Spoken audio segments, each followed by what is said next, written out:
iMovie is an excellent free video editor for iOS and macOS. I will show you everything you need to know to edit video as a beginner on a MacBook. We will see how to work with multiple video clips, how to add audio, and how to apply different effects. Let's get started. When you open iMovie for the first time, you will see this screen. This is the Projects tab and all the existing projects are listed here. We will discuss the Media tab later. First, let's see how to start editing. You have to create a project to edit videos in iMovie. The project type can be a movie or trailer. A trailer is a kind of template where you can add videos with predefined effects. We will only see movie as that is the one you will need for video editing. Once you create a movie project, you will see this screen with three areas: Browser, Viewer, and Timeline. Browser is the area where you have to import all your video files for editing. There are several places where you can import into, like Photos or iMovie Library. For now, we will import files into the project directly. Later, I will show the use of these things. As indicated in this message, you have to select an item from the sidebar. As I will import into the project, I will select my movie under Project Media. Once I select that, the Import Media option is available in this area. You can click the arrow and browse to the location where you have kept your video files. You are not limited to importing video files only. You can also import images or audio or any other media files to edit in iMovie. I have some video files here, and I can select all and import them. Clicking on Import Selected button will start the importing process. There is also another convenient way to import.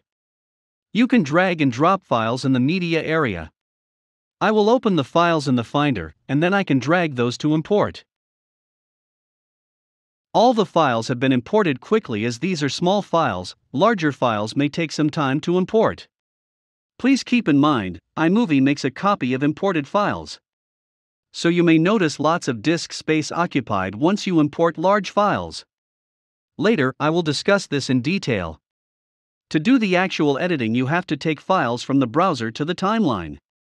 This area is the timeline, and it has separate tracks for video and audio files. I am not sure if you can see clearly the film strip and audio icon, but you will be able to spot those on your iMovie. There are a couple of ways to take video files in the timeline, and each method has its own benefit. The first way is to drag the files into the timeline. When all the files are selected in the browser, you can drag those into the timeline, and all the clips will be placed one after another. To take a particular file in the timeline, select it and drag it into the timeline. You can remove a clip from the timeline by selecting it and pressing the Delete button on the keyboard. The second way to import a clip is by these yellow handles. When you select a file in the browser, yellow handle appears at the start and at the end. You can drag those to adjust how much of the clip you want in timeline. This method is useful when you have a large video file, but you want to take only a small part of it. Click the plus icon and those parts in between the yellow handles will appear on the timeline. You can also expand or trim a clip in the timeline. To expand a clip in the timeline, there has to be some part beyond it in the actual video. You can take as many clips in the timeline from a video as you want. For small videos, this may not be necessary, but for larger videos, it can be a useful technique. There is a third method for taking clips to the timeline using keyboard shortcuts, I and E. Select the video in your timeline and press the spacebar to play the video. Press I for the starting point and E for the end point. This way you can take multiple clips into the timeline from a video. Notice when you use keyboard shortcuts I and E, the end of a clip in the timeline cannot be expanded. If you try, you will feel a vibration in your MacBook. So these were the three ways to take videos in the timeline. I will use the first method of dragging the entire clip as my videos are small. I will take these two videos of talking over the phone and edit them like they are having a phone conversation. Order of dragging videos to timeline does not matter, as you can rearrange the clips in the track. The same is not true when you work with background videos on top of a video. I will discuss that point when I get to it. I will split these videos to have smaller clips and rearrange them. To split at any point of a video, click on that point and press Command B. You may notice, when I move the mouse over the timeline, the white vertical line moves. This white vertical line is called the skimmer, and the viewer shows the frame on the current point of the skimmer. You can also split by going to Modify and selecting Split. You can see the keyboard shortcuts here, and you can memorize shortcuts by exploring different menus.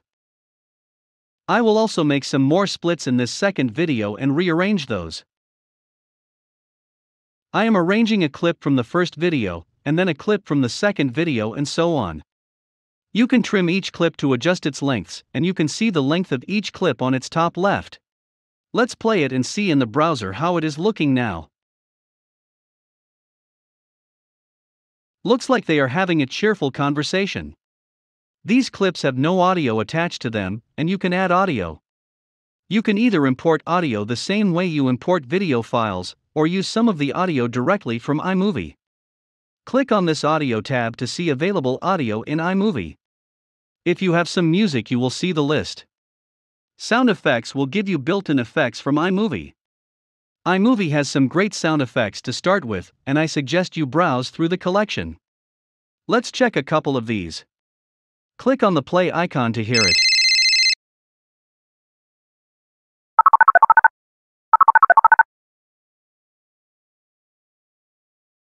Let's pick theme music from this built-in sounds.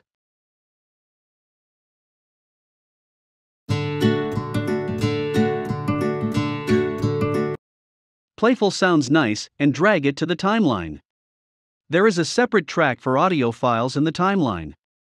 If you just drag over the clips, it will be attached to a clip. This attached icon indicates it is attached to this clip, and based on your situation you may or may not want it. If you drag further, this attachment will break and it will be in the separate audio track. You can attach it back to a clip by dragging it up. It is important to understand this attaching of audio, otherwise you have to scratch your head at the beginning, as things may not work as you think.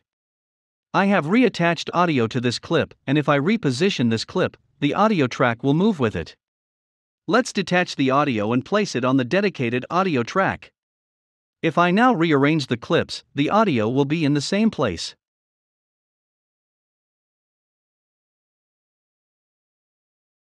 Let's play it and check how it is looking with some background music.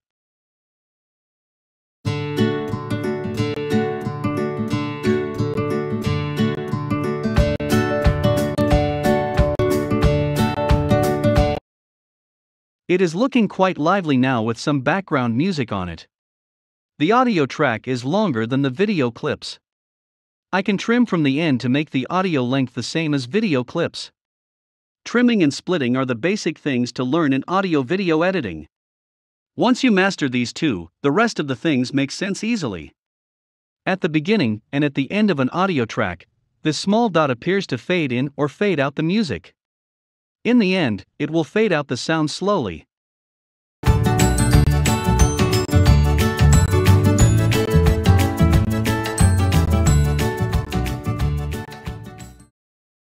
It has nicely faded out at the end. Do the same thing at the beginning by dragging the small dot.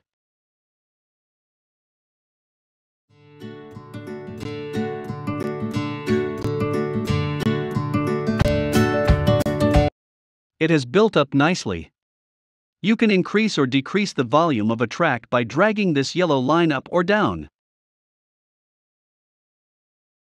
You can also do this by selecting the audio icon above the viewer. When the audio track is selected, click this audio icon, and you can adjust the volume. You can reset the changes in the audio from this reset button. When you have one audio track, you cannot add another track on top of it. Let's say I want to add another audio track, and when I drag it, it cuts off parts of the audio track that was there before. Further dragging is no help as iMovie is trying to place those tracks side by side. I will undo all these audio changes by Command Z. To fix the multiple track issue, attach another audio to a clip. When you attach to a clip, the dedicated audio track will be untouched and new audio will form a separate track beneath the clip. Though you cannot detach the audio track. As soon as you do that, it will replace the parts of the dedicated audio track. Do not be confused about all these audio anomalies and check out this part again if you are having trouble with audio tracks in iMovie. I will delete these audio tracks now and will show how the transition works in iMovie. When I play this, video clips are jumping from one to another. You can add nice transitions from this Transitions tab. Click on a transition you want to check, and the viewer will show it. Skim through that transition, and you will see in the viewer how the transition looks. Drag the transition in between the clips. I am adding different transitions and the default transition takes 1 second. Let's check how the transition looks when the video is played.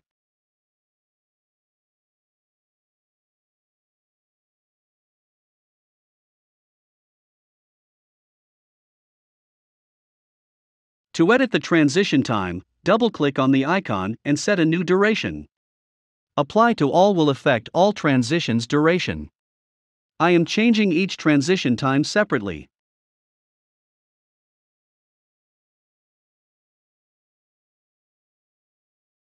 iMovie has excellent support for texts over video. You can get those through titles.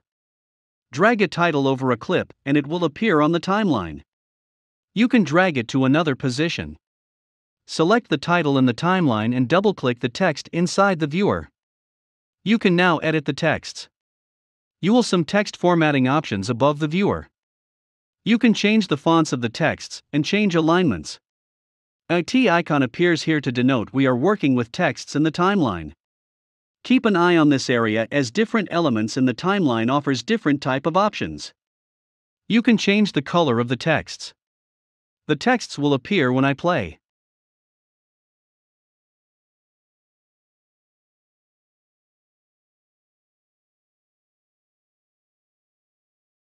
Default text showing duration is 4 seconds as you can see at the start, and you can drag to adjust the duration. This trim and expansion is standard behavior on the items in the timeline. You can also check out other text animations by clicking on them and skimming through them. There is another interesting effect for clips. Select a clip to apply an effect and click on the clip filter and audio effects icon. I will select the noir effect for the clip and let's see how it looks.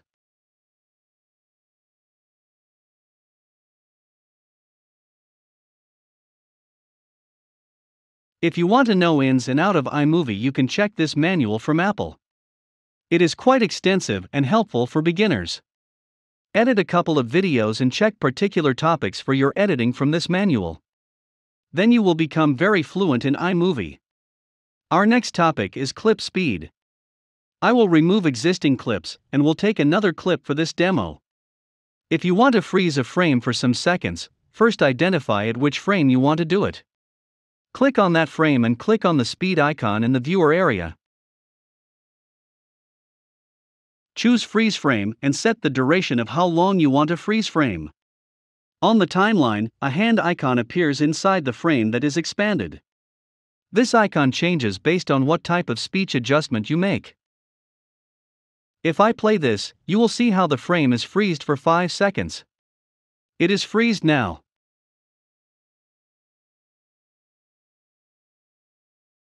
You can split clips and add separate speed adjustments to them. For example, in this clip, I want to slow down. You can choose how slow it will be and the timeline is adjusted based on your selection. Also notice, for slow speed the icon is now a turtle. For some reason fast speed is not working on this clip, so showing that from another clip. For fast speed, the icon changed to a rabbit or deer I guess. Like slow speed, you can adjust how fast it will be and the timeline adjusted accordingly.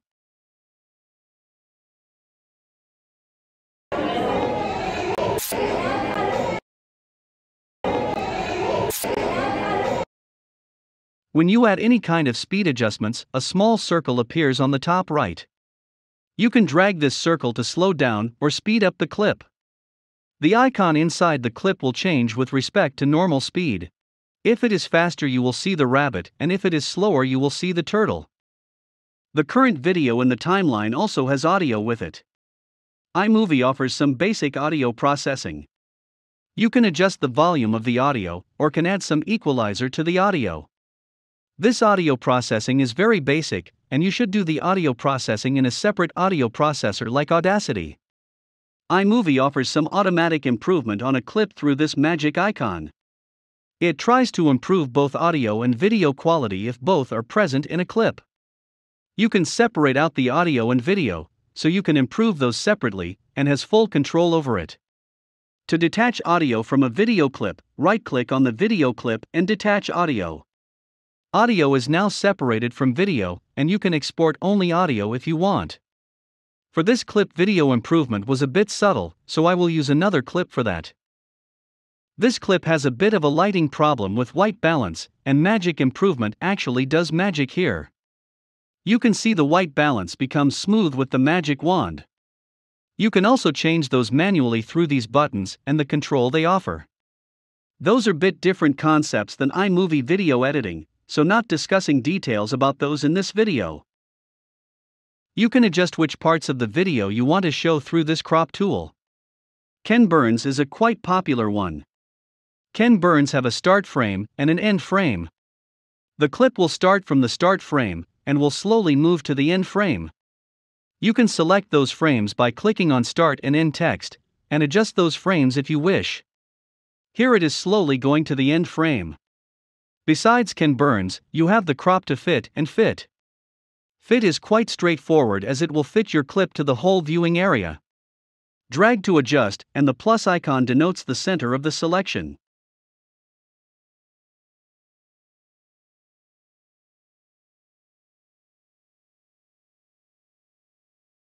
So you see how the viewing area changed to the selection. Sometimes you may need to copy a clip inside the timeline. Select the clip, press Alt or Option on the keyboard, and drag. This is a quite convenient way to copy clips inside the timeline. You can add backgrounds to your video using iMovie backgrounds or importing your own. Adding background to a video is the same as adding titles. The order is important here. First you have to add the video clip, and then have to add background on top of it. iMovie does not have great support for reordering the track itself, so you have to be a bit watchful here. When you add a background, the video overlay settings become available. There are several options available, including a green screen. I have a video on the green screen and its link in the description. Let's check the split screen. You can select a position like left or right for a split screen.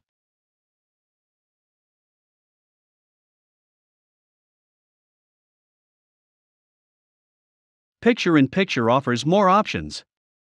You can select which animation the picture-in-picture appears, and how long should it take. There are options like swap and zoom. These are quite handy animations and easy to apply. Applying this type of animation gives a professional look to your video. Even if you do regular face cam video, effects like this add a professional touch. I suggest you explore these options, and you will become a lot more confident in iMovie and video editing in general. The next one is quite interesting, and it is maps. You may have seen a path drawing between two locations on the map, and it is easy in iMovie. There are several types of maps, and still maps are just static pictures. I choose the blue marble map, and its starting position is San Francisco. Starting position and ending position are configurable, and I will choose an ending location. You can adjust the background in the timeline, and the drawing speed will adjust according to that. If you extended the map, the drawing takes much time. Shrinking the map in the timeline does the opposite. A bit earlier I said the order of tracks is important when you work with backgrounds. I had inserted the background first here. If I try to add another video clip, iMovie add that as audio. The reason is when another clip is not present in the timeline, the background is put into the video track. In these situations, put the video clip and background side by side. If you take the video clip below the background, it will be considered audio only. But if you drag the background on top of the video clip, it will work perfectly fine.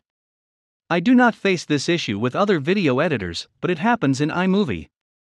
So it is good to know. I will quickly add some more items to the timeline and then show you how to export. If you want to expand or shrink the timeline itself, you can do this from this slider.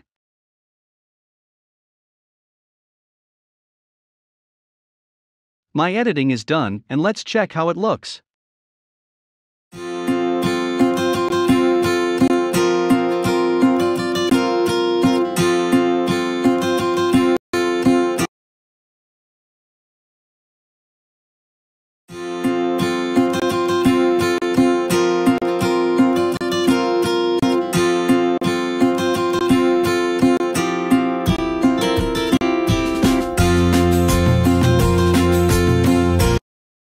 Okay, it's time to export the video file. After exporting, I can upload to YouTube or share it. On the top right, you will see the export icon and click on it. There are several options to configure. If you need to export only audio, you can do that. I will export both audio and video. You can choose the resolution rate. The higher the resolution, the bigger the file size will be. You can choose the quality and what type of compression algorithm you want to apply. It depends on what kind of video files you have. If it has very details in the video, you may choose the better quality. The better the quality, the more time will be needed to export. Choose the file name to export and location. The export process started, and here the progress is shown. It is a very small video, so it will be exported quickly. For larger videos, it will take some time. The progress icon is gone, which means the export is complete. You will also see a successful message. I am using Camtasia for screen capturing, and for some reason the export success message is buried down. I have taken a screenshot of that message, and this is the success message. If I go to desktop, I can see that file. This file can now be shared or uploaded.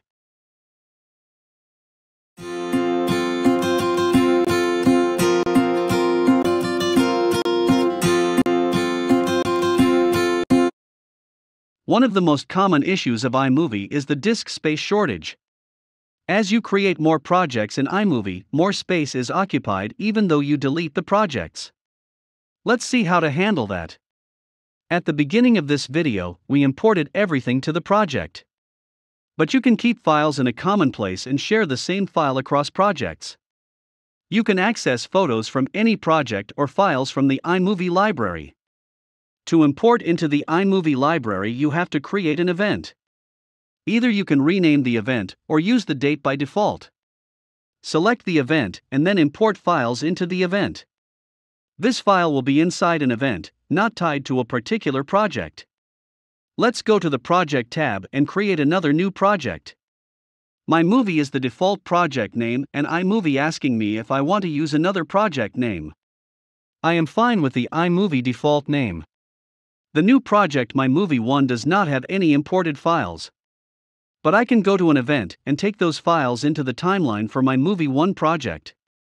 Files imported in events can be used in any project. If I open My Movie project, I can also use that file from the event or iMovie library. Let's now delete a project and see what happens to the files.